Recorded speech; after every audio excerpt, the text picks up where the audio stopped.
everybody. It's the Brick City Monk, DVS. I have no idea what's going to come out of my mouth, is why I'm laughing, as usual. I'm sitting here talking with a friend, and I literally have no idea what's going to come out of my mouth, because the topics that I began researching in order to do this particular video began with me watching a few documentaries.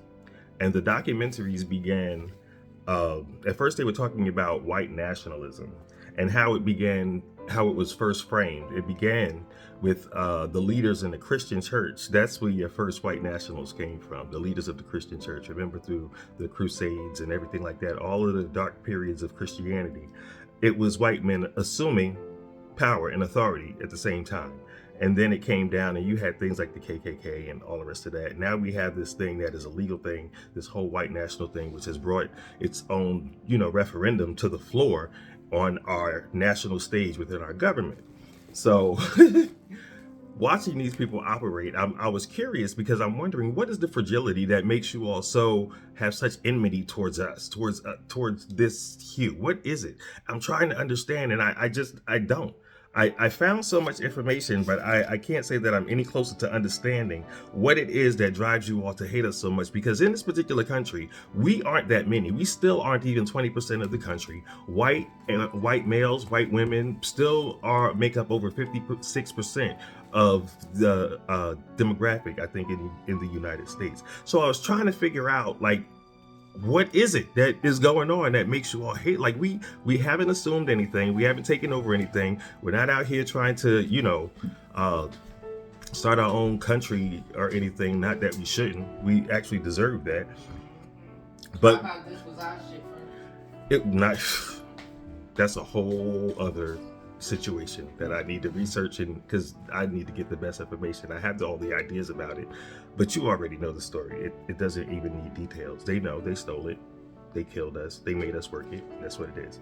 So I the one thing that constantly comes to mind, because always in my mind, I'm always trying to understand how it is we've been hoodwinked, how it is we got bamboozled, how it is they pulled the wool over our eyes in order for them to get us to believe all this stuff in order for us to be in a situation that we are in right now. And the amount of fear mongering that happens, like, and I'm only beginning to notice it as I watch social media now and scroll, and I see everybody is posting things that incite fear.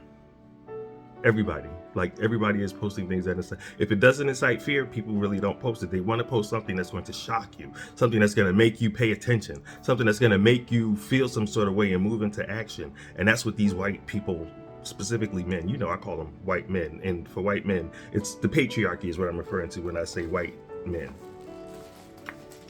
And the fact that most of the people who perpetrate most of the crimes in this country look like white men is, just a thing. Because you all perpetrate different type of crimes than we do. Like, we might steal things from person to person, but you all will steal things from a whole group of people.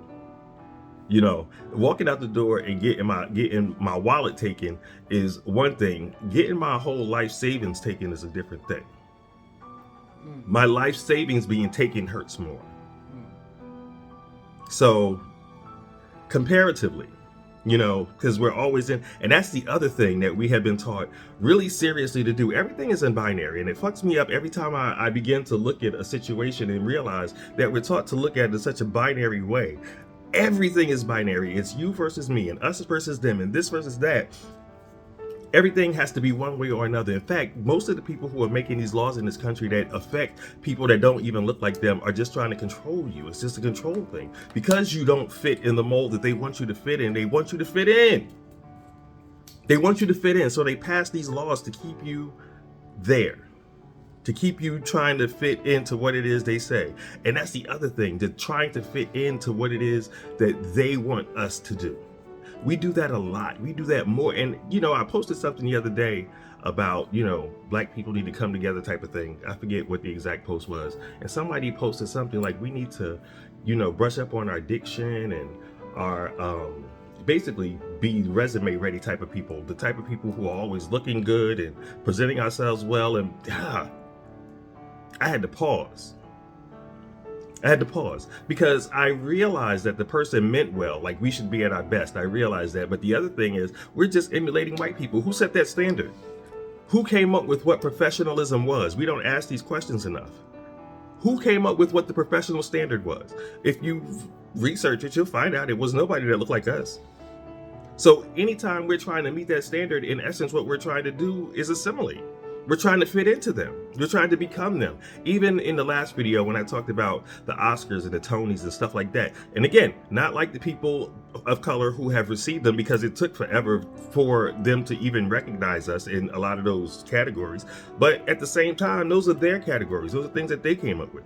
We don't really need it. But as a community, we're always striving to reach their goals, to reach their benchmarks, to always meet, them. And then we have to work twice as hard to get half as much. And it's wild the way that they have instituted this, to the point where we are the ones who are doing it to each other. We are making each other do these things. We are shaming each other when we don't show up to interviews looking a certain way. We're shaming each other if our lifestyle doesn't meet a certain criteria. We're shaming each other if you don't have a certain amount of knowledge and education. And these are all criteria set up by white people, by the white patriarchy in this country. These are all criteria set up by them. There was a time in my life where I really wanted to go and study more. I wanted to go back and get a doctorate degree. And after some thinking and some research and realizing that all I'm going to do is become specialized in one area. I'm going to be specialized in one particular area of life. And that's wonderful if that's what you want. That's not what I want. I don't want to become specialized in one area. I want to know enough about enough things that I can go anywhere and feel comfortable doing anything that I want to do.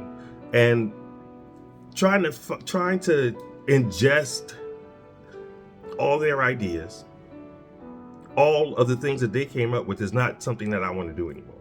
At one time, it seemed like a good idea when I didn't understand what this educational system in this country was, but now it doesn't seem like such a good idea. And they don't give you the whole truth. They never give you the whole truth, ever.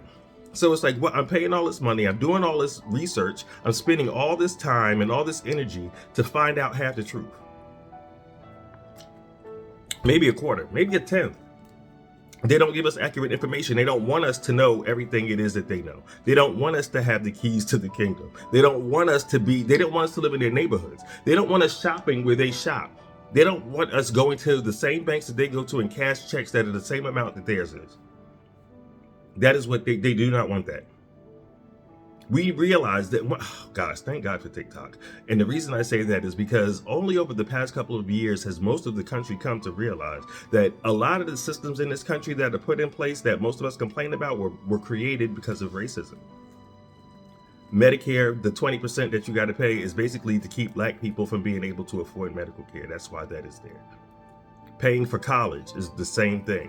We don't have universal health care in this country because of the same thing. And I'm trying to, my rabbit hole mind, my undiagnosed ADHD, was wondering how it is that we become a system where it's not even what I can get, it's what I can keep you from getting. It's not even about what I can get anymore, but I have to stop you from getting the same thing that I have. Why is that? Who? And this is how I actually meant to start off this video, and I can't remember. I really wish I could remember the place where y'all gonna watch me take this down and put this all back up in video. So it's all right, y'all hang in there with me.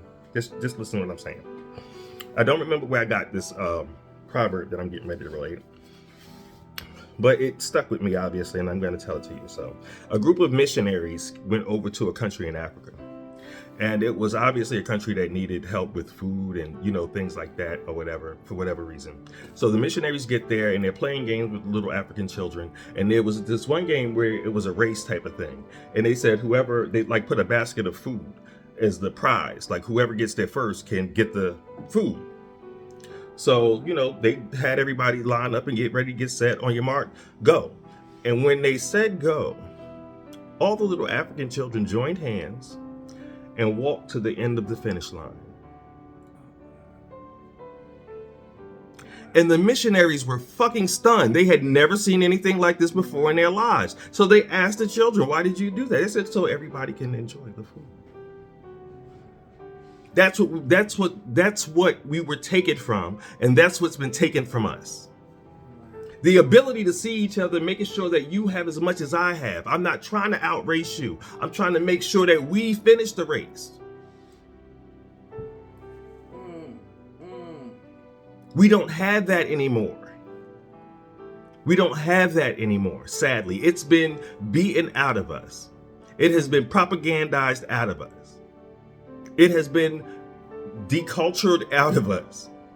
It has been stomped out of us. It has been redlined out of us. It has been every atrocity that they have committed from the 1600s until now, and they're just getting started. And I still wonder, my rabbit hole mind, like, okay, we see all these allies online, and I realize that all white people don't know each other. I get that, but what I'm getting ready to say is going to make it sound like I do not understand that. These are your cousins.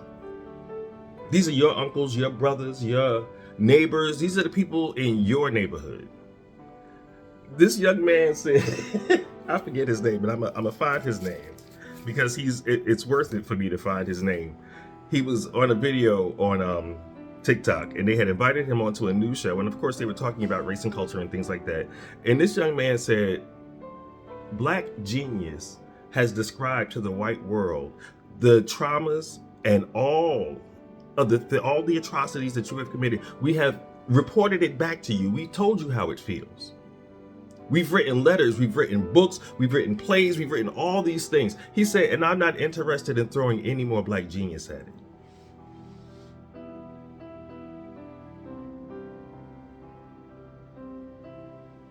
I'm not interested in throwing any more of our black genius at it. Y'all get it. It's your turn to pick it up. Because we didn't cause this motherfucking problem. We didn't cause this problem. And I understand that you, the ones who are here now, didn't. But again, these are your cousins, these are your uncles, these are your neighbors. These are people who you can contact quicker than I. And I understand. I listen. Excuse me. The college that I went to is the oldest black college in Alabama. It was built by slaves. Originally, it was built by slaves for white Christian boys to attend. When the school closed, the school for Christian boys closed, the slaves purchased the building, and they decided to send their kids to school. That's what my college was founded on. So when I went to college, we were made to learn that history. And in that history, it talked about how the white people in the surrounding town, and I went to Talladega College in Alabama. In the surrounding town in Talladega, there were white people who came and tried to help and were lynched on our campus. I do understand the danger. I do. It's still more dangerous for us. No matter how many of you they kill, they're going to kill 10 more times that of us. So are you really an ally? You know, there's a stupid saying in black social media culture. I'm not my ancestors, and I've even seen it on t-shirts. And yeah, no, you're not. You're softer than your ancestors. And the white people too. You're not your ancestors. But you might need to hawk some of that up and get it. Because this not gonna be an easy, simple thing. You know, historically, it's interesting, and I always wondered who benefits from this aside from white men the most. White women only benefit by proxy, for the most part. There are some white women who have power and money and authority. Yeah, of course there are, but not the same as white men. It's not the same, and you all historically have helped put us in this situation by not opening your mouths when you see the injustices done. Historically.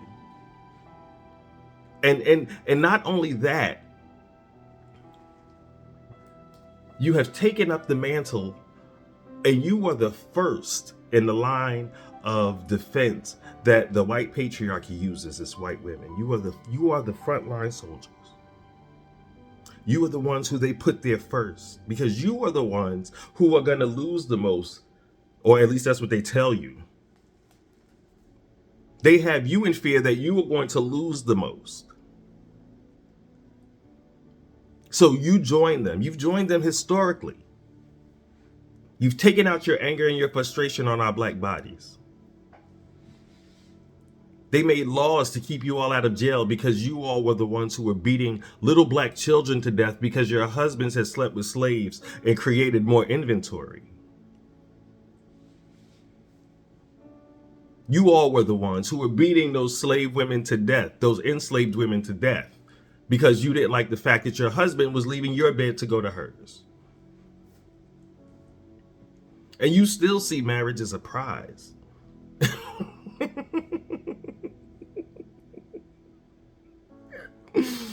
You still see marriage as something that you should reach for. They have left you with this narrative and fairy tale that you are only too happy to consume. As long as your knight in shining armor shows up and puts you in that big white house with that picket fence and gives you some people to do the labor for you. You still see marriage as something. You don't realize that you also are chattel. You forget that. You forget that. White women specifically. You forget that you were chattel, just like the slaves. Your bodies were sold and traded for property, just like slaves. White men traded you to other white men. They sold your body in order to get goods and services. And you all don't see that. You forget that because you want to believe the fairy tale. You want to believe that he is there to save you. Although we know that the man that you are with is the man most likely to kill you. Men are not just who you've been led to believe are your soulmates, which is a lie. They are also your apex predator. As this one young woman said, they are the thing most likely to kill you in this life. The man that you are with. And somehow, through all of that, you still see marriage as something that you should strive for. You will still sell out your friends for your man. You think that that is the only relationship that you should hold on to tightly. That's the only one that you need to maintain. Women will forsake their children for their husbands or their boyfriends.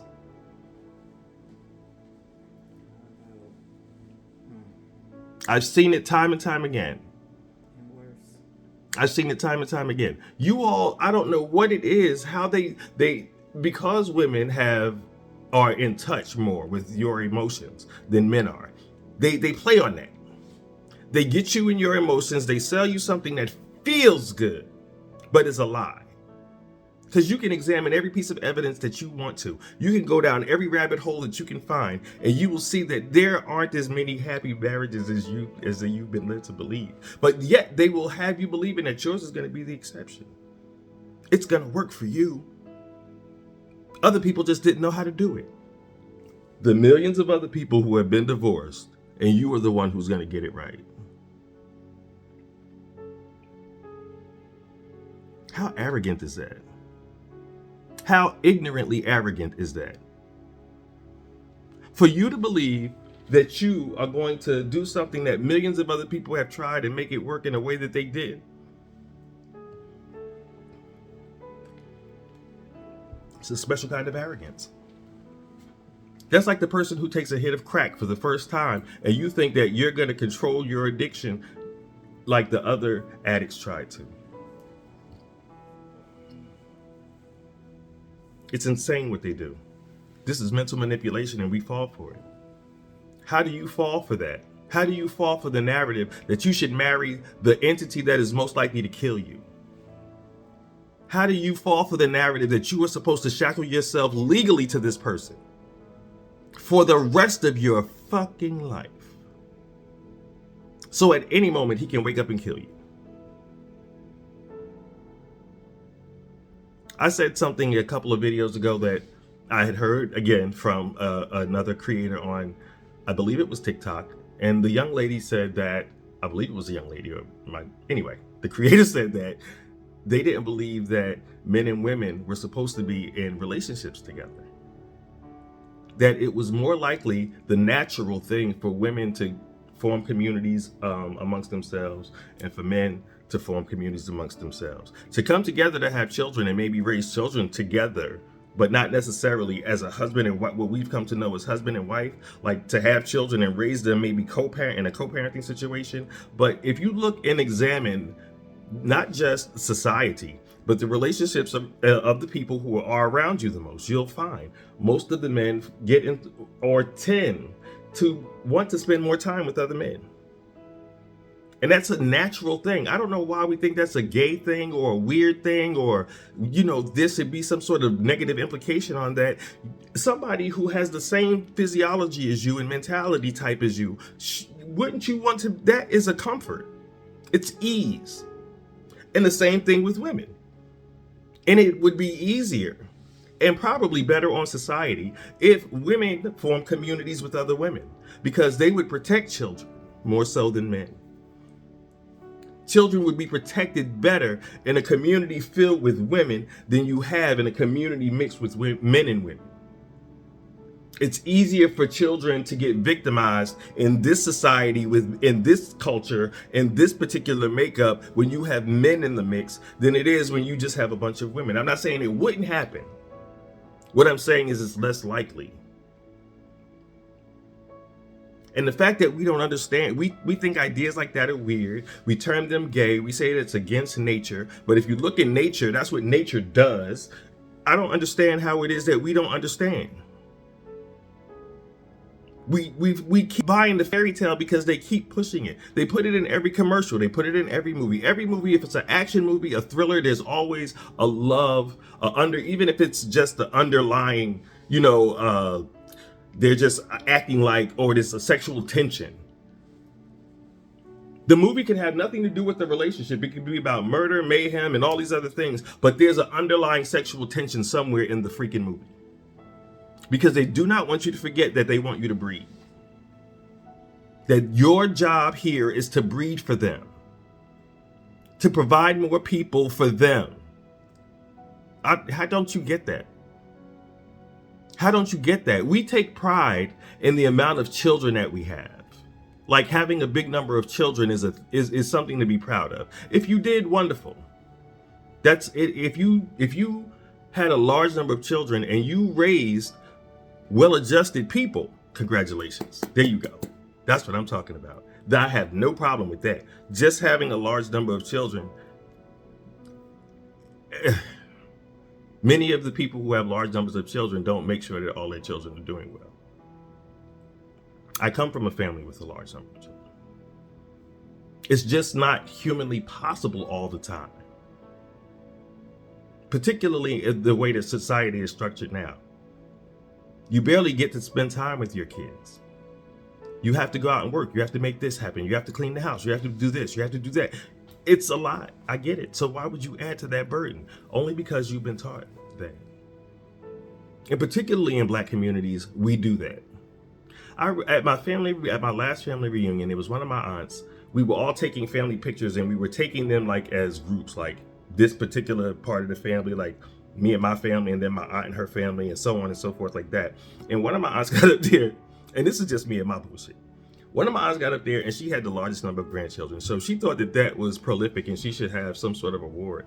Bitch, you and your kids fuck a lot. I don't understand why you think that that's something that we should applaud. I don't understand why that's noteworthy. It wasn't like I want to see the hands of which one of you motherfuckers up there was planned. Oh. Why do we take pride in shit like that? We don't understand that there was a time when there were, breeding plantations. Talked about that the last video. You can do your research on that. Don't eat before you do, though. There were buck breaking plantations. So when we listen to the people who had these type of institutions in our culture at one time, and we still listen to them, we still allow them to make rules, we still allow them to create law, we still allow them to form society. I don't understand when we're gonna understand that that's a bad idea. Anybody this color should not be running shit. Not in this country. I don't understand how we okay. Yeah. So they get you to fall in love with the person most likely to kill you, right? And then, and this is particularly for women of color, you're going to understand what I'm about to say in particular. And then they want you to have these babies, which is most likely to kill you. The mortality rate for black women, you all already know. You've heard it recently on the news, and if you on social media, you've heard it. And if you haven't, you can Google it. The statistics for black women, the mortality rate for them when they're in labor, when they're having a baby, how much it is compared to white women or women of any other culture. It's terrifying. So you put your life again in danger because you're trying to live out this fairy tale for whom? Whom? Who does this serve? Now you've got your husband. Now you have somebody who expects you to be a servant most of the time. And now you have your kids, people who depend on you for everything in life. Where's you? Where do you come in at, woman? Where do you come in at, goddess? Where do you come in at, creator of life? Where do you come in at with your mental health? Where do you come in at with what you need? Where do you come in at with what you desire? Where do you come in at with your dreams? Where do you come in? Where do you come in? They get you to put everything in front of you so you don't see you. You're the last thing that you can see. My man, my man, my man. My kids, my kids, my kids. And you are lost. It's terrifying.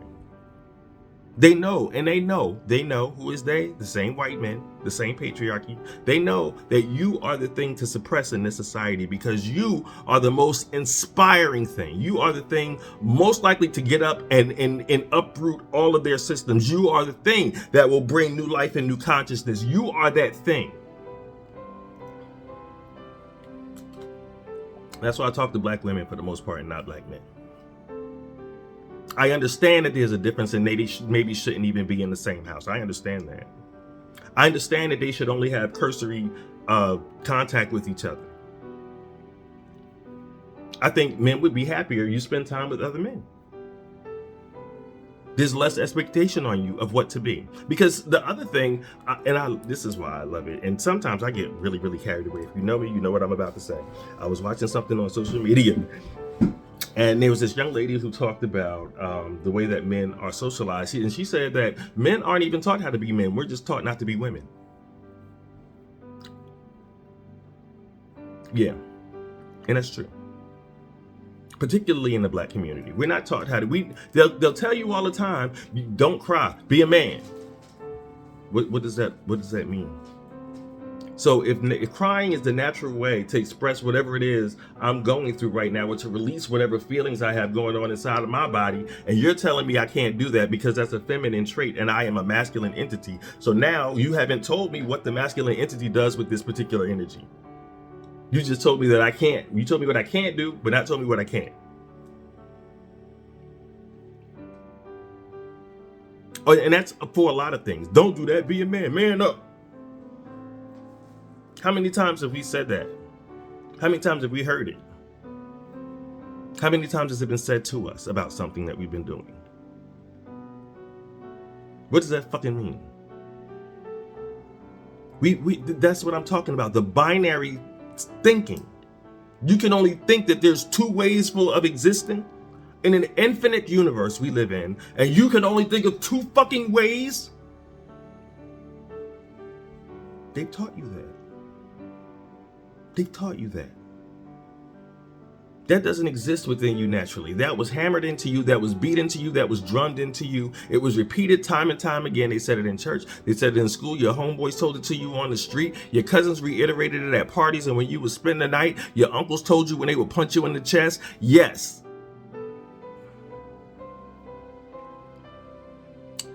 We're victims of that. The amount of power that we have within us is unimaginable, and we can only think of two ways to deal with shit most of the time. our infinite thinking, all of us, even the most conscious motherfuckers. I've heard some really quote unquote conscious motherfuckers still talk that binary masculine and feminine shit. Like you don't understand the amount of nuance in the human existence. You don't understand how many ways there are for a human to manifest itself. Get out of the binary thinking. That's how they keep you locked. You can only think of masculine and feminine because that's all you've been taught. And you'll defend it now with your life. You'll beat up the gay guy. You'll taunt the guy who looks effeminate. You call all your friends fag when you want to say something negative to them. That's your go-to. Because that's what you've been taught. You've been taught to act like the white man. Because that's where that comes from. That's not from us. I don't give a fuck how far back if you get back far enough, you'll find out that is not from us. We understood there were more ways to exist in this universe. We understood that the manifestation of a human was so unlimited that we can't box people into boxes like that. We understood that back then. And then we let white people come in with religion and shit and give us binary thinking. Male, female, up, down, in, out, over, under. Yes, no, forward, backward, black, white. Most of us only think like that, and we defend it. We defend it with our lives. It's interesting. So yeah, so now we have you, black woman. We have you married to your apex predator, to the man most likely to kill you. And now we have you going into childbirth time and time and time again. And that's what you're going to teach your daughters too. Not because you're going to say it, you're going to infer it through your actions. You're going to say other shit when you get married. Well, time ain't, the clock is ticking. We say things like that. Not understanding the psychological effect. Maybe that person's purpose in this life is not to produce more people, but to produce new thoughts in somebody. Maybe they're here to inspire. Maybe they are here to build. Maybe they're here to show you a new way. But you insist on them doing things the way that you have done them and the way that they have always been done. You think that that's laudable. You think that it's okay to keep doing things the same way it's always been done time and time again. And you don't look at the fact that in this country, we take the same rules that we've been using for 400 years and we use them against some of the most vulnerable people here. Until it's you. You haven't done your due diligence. We haven't. There's so much more for us to learn, but the first thing we need to do is stop acting like white people. We have to stop acting like them. And you have to find out what that means. I am only here to start this journey for you. I am not here to give you unending answers, because there's the thing that I understand fully and completely today like I have never understood it before, and that is there is no way for somebody to tell you what's going to happen on your journey. Your journey is yours. The answers have to all come from you. You are the God you seek. Answers only come from here. The answers for you only come from here. They're not going to come. If you ask for them, you can ask for them and they might come from outside. But even if the answer comes from outside, you already know what answer you already were going to use anyway. We spend more time seeking advice and seeking counsel because that's what we've been taught to do. To distrust ourselves wholly and completely. It says something, what is it? I can't remember the Bible verse that says, that gives you that idea not to think for yourself. But yeah, it's pervasive. Don't think for yourself, go seek counsel. In the Catholic Church, they have you bring your sins to the priest. And I just recently found out that the reason that they have the compartment situation in the Catholic Church was to stop the priests from fucking the women coming in to talk about that they were horny or adulterous or something. It wasn't to keep the privacy, because there's actually, you can just go back to back. That's one of the ways that they used to do it. And I think they do that in prisons when they don't have the proper setup. But yeah, they go back to back. That's how you keep your anonymity. You're facing that way and the priest facing this way. They had to set up boxes to keep the priest from fucking the women. And you trust these people. You trust them. You give them money. You give them your children. You give them your time, your focus, your energy. You volunteer on boards and committees. You show up early. You come to sunrise service. You keep other industries operating just because it's part of the routine for church. You got to go to breakfast on Sunday. You got to have a new outfit. That new hat got to be slamming. New shoes. New pocketbook to match the shoes. We don't realize how many industries, the domino effect. They have you doing one thing and all these other people get paid off of it. So now you are here with this man who, again, most likely to kill you. He's gonna knock you up full of these babies. And here's the thing, this I found out too. Oh my God, this is why I like learning. Okay, ready for this? Y'all might want to pull up a seat for this because I didn't know this one. And I know a lot, listen, I know more than I should as a gay man about women's bodies. I really know more than I fucking want to know. But this I did not know. Men create the placenta for babies. Did you know that? Yeah. I knew that there was participation in like genetic information, but I had no idea that it was from the men that the placenta is created. So if a man isn't healthy,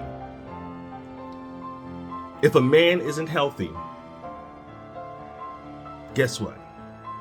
Your baby's on good. Not just the growth of the baby, but the growth of the baby inside your body, because that's going to affect you. The health of the placenta affects the mother. And if he's creating that and he's not healthy, what does that do to you? I need you to think.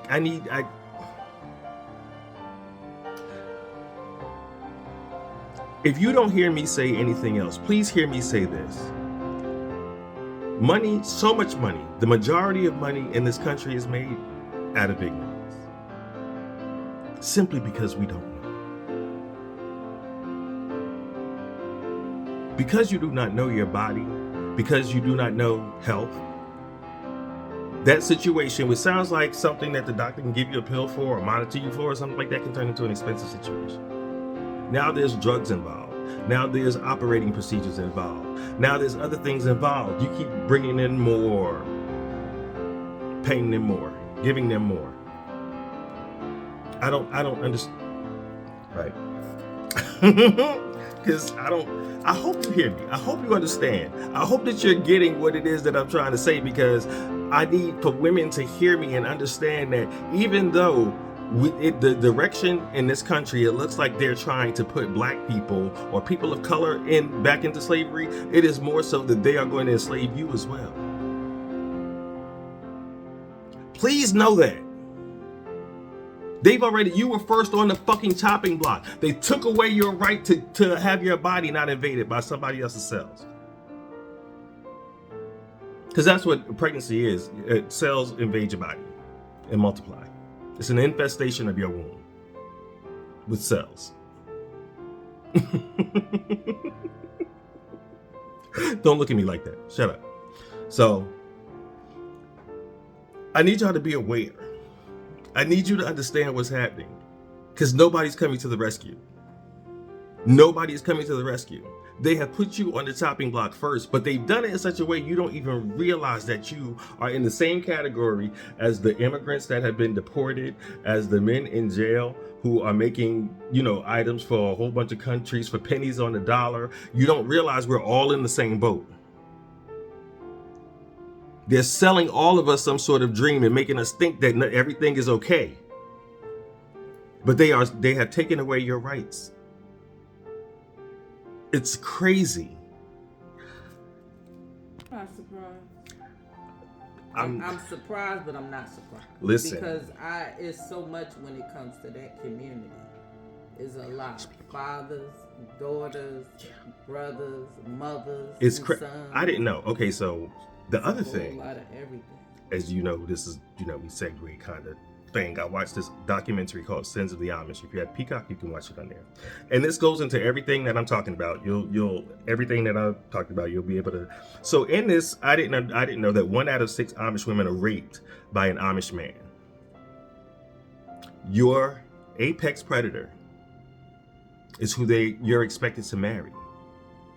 So they persecute the victims in the Amish community, because if you're a woman and you are raped by a man, they feel that you should have done something to not entice the man. Their thing is, how men are, and you have to be mindful of that.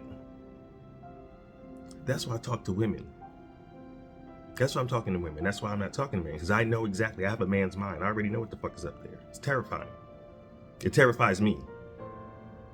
If it terrifies me, every woman on this earth should be afraid. You should be very afraid. Because the stuff that we have in our heads is so depraved. You all would move to a separate community from us if you could peek for 10 seconds inside any man's mind. I promise you. In their community, it is the woman's job to be modest. The woman, it's just her, right? They get little education beyond the 8th grade, and they use scripture as a weapon. Denial of male responsibility is heavy when it comes to sexual abuse, any type of sexual crimes in that community. The male responsibility is non-existent. It is always the woman who is at fault. Like Eve with the apple, she tempted Adam to eat the apple type of thing. They keep perpetuating that same attitude.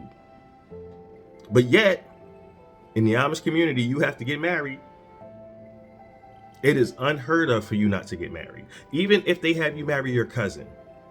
Because this one young woman in this particular documentary, if you watch the documentary, you will see she was not only sexually assaulted by her brothers, plural. She took the brothers to court. Her mother was upset. Her whole family and the Amish community was upset that she actually had the audacity to go to the police in the community. They turned against her. They showed up to court supporting the brother who had raped her, who had impregnated her, and who had caused her all this trauma and had done it for years. She had been telling her mother, and her mother did nothing. How do they sell this shit to y'all? They keep you in fear. See, all the stuff when I was saying about the white women being the first line of defense for white men, the patriarchy, you all are and always have been. And this is how they do it now, through religion. They use you through religious and not just religious, but any type of pseudo spiritual practice, because that's what white nationalism is. Christianity. Christian nationalism is really what it is, but it's white nationalism. They call it Christian nationalism. Give me a break. You do the math. I'm trying to understand. No, I'm not going to try to understand. I'm going to tell you this one story. So there was this one woman who was Amish woman in this documentary, who she got married to her husband. I think she was maybe 14 or 15 or something like that. She had no understanding of sex. She had no idea what sex was about or anything. And obviously she got pregnant very early. Her husband didn't sit down and explain it to her. He just obviously basically raped her because she didn't understand what was going on with her body, what he was doing to her body. So after she got pregnant, and the day that she delivered the baby, she had something happened where she was bleeding. So she had a bandage there. And he waited until the doctors left the room, took the bandage off, and hopped on top of her. I'm going to let you take that in a little bit. He hopped on top. He removed her bloody bandages. I'm going to say it again. He removed her bloody bandage. Mind you, she's still a teenager at this time. She's maybe 15, 16 years old. He removed her bloody bandages while she was still in the bed that she had just given birth in, after they had just taken the baby away from feeding and everything, took the bandage off and hopped on. This is what they want women to do. This is what they want you to sign up for willingly. They want you to, in our society, not the Amish society, in our society, they want you to go and spend thousands and thousands of dollars on this one day to make it look like a fairy tale, because they know the rest of it is going to be something that you have to fight for. And I'm not saying that marriage isn't something that can be a wonderful institution if you have two like-minded individuals who are coordinated in their efforts to have a good family. If that is the case, but 9 times out of 10 it's not the case. It's people who have bought into a fairy tale believing that it's going to happen with no work. They think that just because I'm married, everything is going to work out. Just because I'm married, oh, he'll stay. Just because I'm married, oh, the kids will act right. Just because I'm married, life will flow well. And a lot of you are disappointed because you realize that that's a fucking lie. They sell you the lie, though. And we buy it hook, line, and sinker. Fortunately, within the last 10 to 20 years, there has been a great decline in the amount of people getting married. But it's for so many different reasons. It's not just because they realize that it's an institution who is past its prime when it comes to ideas, but also the fact that it's so much money involved in this. We don't know why the state should be involved in a romantic relationship, first of all. And they haven't figured out who they're signing that up to. Like now, these two people, all their money and finances are coordinated and all the rest of it. Like, people are figuring it out now. And I'm glad to see that. It's taking more time than I thought it would. But I hope more people jump on the bandwagon, because I don't understand why we haven't begun to change our society in this way. I think when women reach a certain age, when you reach child rearing age and you are ready to have a child, there should be a community that you enter for the first 4, 5 to 6 years. You go stay there. Maybe 8 to 10 years, I don't know, however long it takes for you to sit with that child and teach that child the things that it's going to need to know in order to get along in this world. And then you send it over to the father if it needs to go. Maybe sometimes in the case of a male child, we'll go with the father, and maybe, I don't know. But what I'm saying is we need to rethink some shit, because we're doing it fucked up. We keep doing the same shit that the people who tell us, who have taken things from us, who have stolen from us, who have abused us, who have mistreated us, who will not give us any kind of reparative justice, and who continue to malign everything it is that we do. We keep trying to do the things that they do. Why is that? That is a sickness. That is a sickness. It's like fucking Stockholm syndrome. We always want their gaze on us to understand, and for the people who don't, because there is a contingency of people who don't. Let me not make it seem like all black people are always striving to be like white people, because there are people who have taken their gaze completely off. And I thank you, and I am with you, and I applaud you. And we can we do more? Can we do more? Again, and I'm gonna say this, and I'm gonna get out of here. We have to begin to think too seriously when we form these communities about keeping white people out and having security. There is a movement on TikTok now called Hillman Top University, and there's some things that are going on. There were some things going on because white people wanted to join and they weren't allowed to join, and they were upset. There's also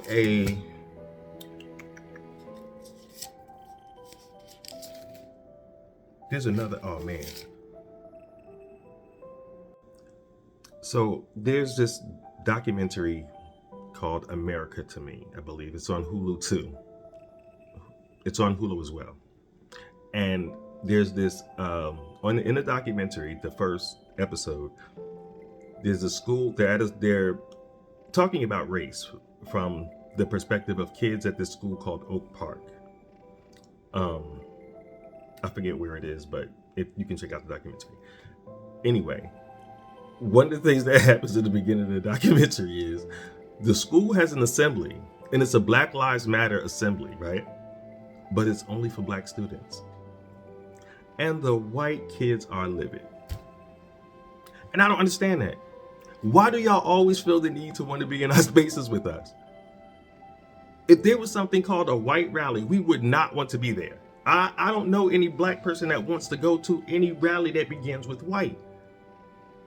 We don't give a fuck about y'all. We really don't. We just don't give a fuck. But y'all are always on our heels. Like, it's weird, bro. Like, it's really giving Festa. Y'all really like molesters on us all the time. Like, get away, back up.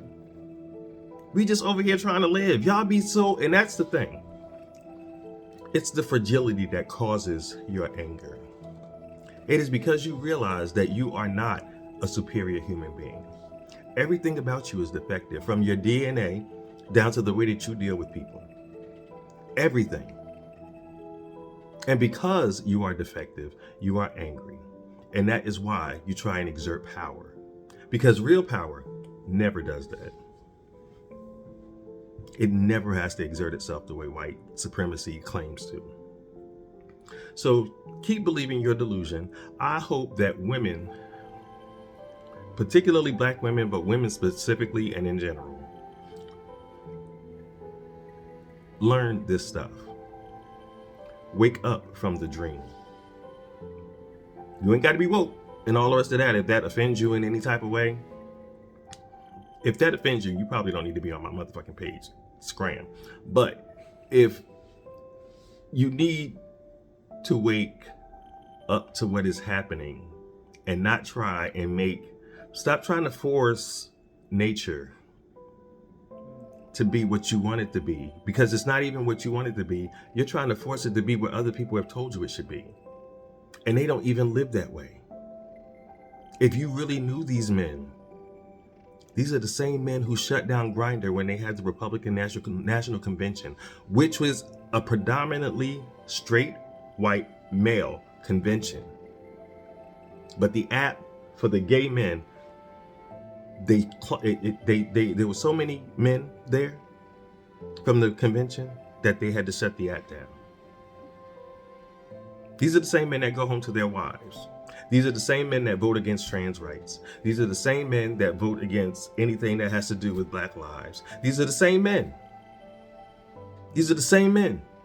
They're lying to you, really and simply, just to deflect from who they are. Check history. Please know, they raped us, they beat us, they killed us, and they're still doing it to some of you white women. And they just want a larger cachet of people to pick from. Please don't help them. Please. Because you think that you're going to be in the house too. You think that. History tells you, if you're in the house, he'll be out in the field. So please, learn this. I hope that I said something that helps you. For real. And if I did, please leave a comment. Please like the video. And if you think this conversation was worth sharing, or maybe you can take it and cut out the part that you like, and you can post it. That would be great. Other than that, I will see you next time. It's the Brick City Monk, DVS, and I am out of here.